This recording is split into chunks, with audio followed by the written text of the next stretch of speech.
What's up guys, and welcome to the 24th tutorial of programming in C++ using Xcode. In this tutorial, it's all about the static storage class. So without further ado, let's start the video. But before we do that, let's just talk about what the word static means.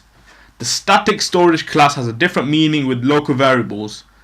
The variable retains its value between execution of the statement block, initializer, or effective only the first time the statement block is executed. Okay, so let's start the video. So I can say int gather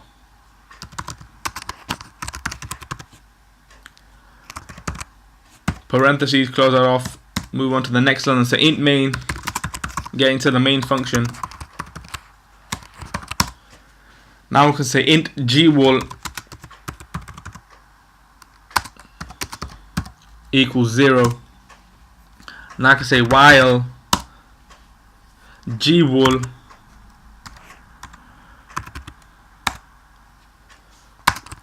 is less than 60, and then we can say gwall equals gather.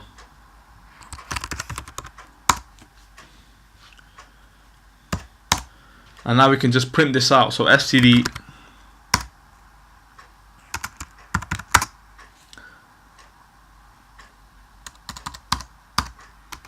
cout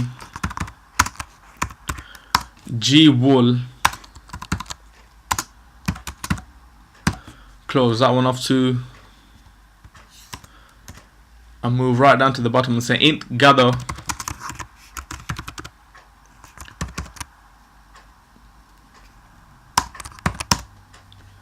static int wall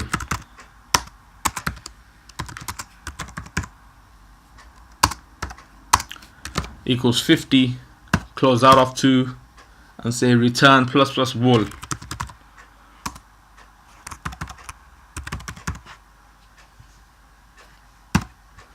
Okay, save that, execute it. But before we execute it, let's just run through the program and see what it's all about. So we have a program about the static storage class. The first part, we just initialize to give a while statement, call the function, and then print it all out. And then the next part, we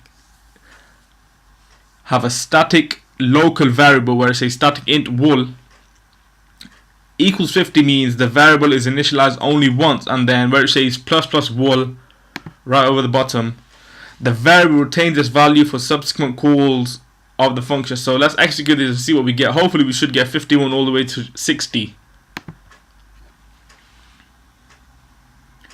Build succeeded. So 51 all the way up to 60. Alright, that's it for this tutorial. I'll see you guys in the next video. Thanks for now.